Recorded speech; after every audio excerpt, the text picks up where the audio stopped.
It was a Chinese philosopher, Lao Tzu, who stated that when people see some things as beautiful, other things becomes ugly. When people see things as good, other things becomes bad. And this is why there is a divide as to whether the claiming system currently being used at CAYMANAS Park or the old-time system of ratings was the better method to classify our resources. Aristotle himself, the famous philosopher, said it is the mark of an educated mind to be able to entertain a thought without accepting it. As such, I am against the old system. I prefer the claiming system, but I can still entertain and understand those persons who prefer the old-time system of handicapping and rating racehorses in Jamaica. The current claiming system, as we know, was implemented on January 23, 1993 by the then director of racing, Chris Harman. I was going through the internet, perusing various articles, reading up on the history of racehorse in Jamaica, when I came across several articles, particularly one from a gentleman by the name of Wes Morgan. Wes Martin, I should say. Wes Morgan was the footballer who represented Jamaica so well. Wes Martin, in the Observer, gave some very good argument as to why the claiming system should not have been implemented in Jamaica. However, before I get into that argument, for those of you who are not familiar with the old-time rating system, that would be persons who are 30 years or younger, or probably persons who are 40 years and younger, considering that the current classification of racehorses was implemented in 1993, and you would have to be, at that point, that was 32 years ago. So you would have to be buying racehorse from 8 and understanding the sport for you to be under 40 and fully understand the whole classification. So in that time, they had A1, A2, A3, B1, B2, C, D, E, and F. Racehorse expert Ainsley Walters explained that using finishing position, first, second, third, and fourth, etc., and proximity of runners to each other, which is the length distance behind each other at the end of the race, among other expert variables, handicappers allotted either more or fewer points weight to be carried per horse for its next race in order to level the playing field, giving each a new rating number which corresponds to their performance or lack thereof. So basically, it was like the English Premier League current football system, which means that your performance in a particular grade would result in you either going to a higher grade or you falling to a lower grade, meaning that an F-class horse could win, go to E-class, or an E-class horse could perform poorly in E-class and then go down to F-class. This is in stark contrast to our current system at CAYMANAS Park, where we have various different classifications of racehorses in Jamaica. In that old-time system, you would have noted that I mentioned 8 different rating groups. Now, we have far more than 8 rating groups. Off the top of my head, we have currently non-winners of 3, non-winners of 4, non-winners of 2, maiden, and that goes for 3-year-old, 4-year-old, and 5-year-old. So that in itself is already 12 different classifications. Then we have overnight allowance.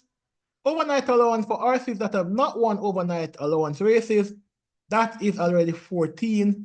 Then we have open allowance, and we have graded stake. So that is already 16. However, that is not the issue as that is merely just counting the current different numbers of classification that we have now as opposed to what we had in the past. Wes Martin, the columnist, in The Observer, points to the current claiming system being the downfall of racing in Jamaica and also in the United States. He stated that with the information age driving wagering, there is no question that on this side of the Atlantic Ocean, horse racing is losing ground to all other major sports.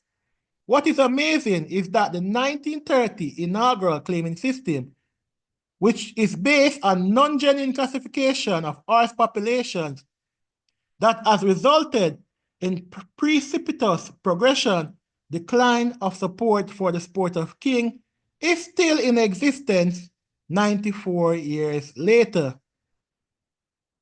In other jurisdictions, such as Eurasia, for those who don't know, that would refer to the entirety of Europe and Asia, including the British Isles, continental Europe, Japan, Hong Kong, South Korea, India, and he pointed out that even Africa, as well as Australia, New Zealand, and those countries, horse racing does not have the existential threat that it has in Jamaica and in the North American system that has adopted the current claiming system.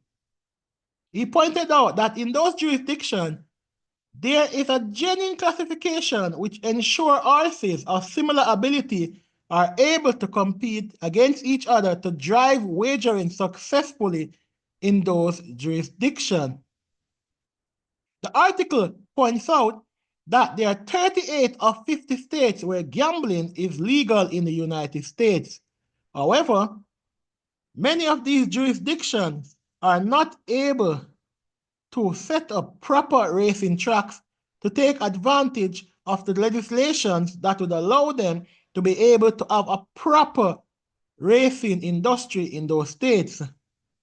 He blamed the 1930 US claiming system as the reason for this issue and said that it is the reason for the decline in our current racing product at CAYMANAS Park. He pointed to the fact that in 1960, the racing calendar had 28 race days, but by 1992, there were 84 race days with a 10% annual growth in the amount of races per year. He pointed to the fact that there were over 1,000 owners and nearly 900 brood mares, which is now down to approximately 600 owners currently as of 2024 and 300 brood mares. In 1992, he pointed out that there were an average of 115 runners on the card with approximately 11 to 12 races under the handicapping system. Now currently at CAYMANAS Park, if you're paying attention, you would see where there's an average of 9 races per race day and approximately 80 runners on the card. So, is the current claiming system to be blamed for the decline in racing at CAYMANAS Park? Before I answer that question, I might point out that Mr. Walters, Ainsley Walters, and Wes Martin crusade against the current claiming system is not something that is generally accepted across the racing family. A lot of prominent persons in our current racing circle prefer to have the current system that we currently have. Chief among those would be Richard Azan, who stated that the old class system was fraughted with corruption and going back to it would be a backward step. Robert Darby Sr. opposed the idea of going back to the old-time system, stating that the level of success that he enjoyed as a trainer under the current claiming system would not be possible under the old-time system.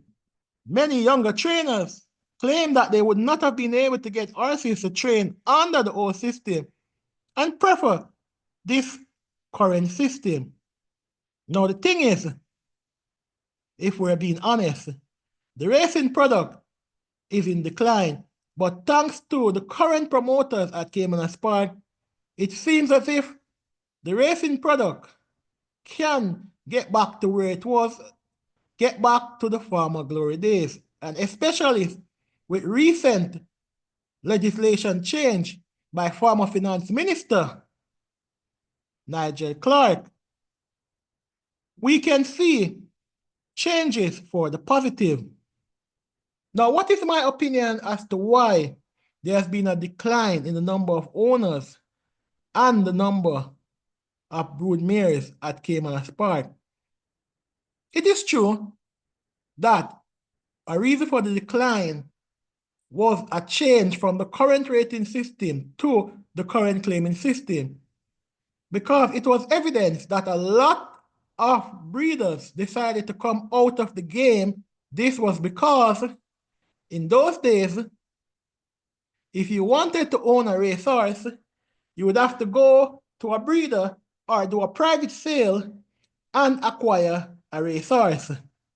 So there were more need for breeders during that time. Now, if you want to own a racehorse, all you need is as little as $180,000 in your pocket, and you can wait on a $180,000 claiming race.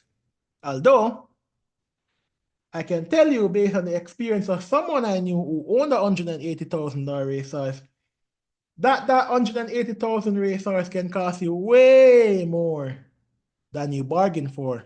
And I'm not just talking to pay the trainer by feeding, but the medical bill that is associated with that $180,000 claimer.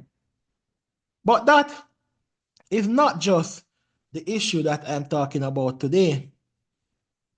In part 2 of this video, I will go into why there's been a decline in the horse racing product in Jamaica and in North America. But for this video, I will continue to focus on whether or not the current system is the better option. Now, under the previous system, many persons who I've talked to points out that the previous system was an elitist system. The poor man could not own race horses. And of course, it is a sport of kings. And while I'm Prince Green, and I consider all my listeners to be royalty, many persons do not hold that opinion that everyone is royalty.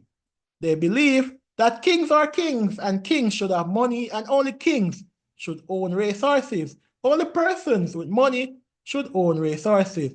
How dare a poor man want to claim my racehorse that I spent so much money on? Some persons would rather run their horses at the overnight allowance from now until eternity than to drop them down to claiming and run the risk of someone being able to purchase that racehorse from them.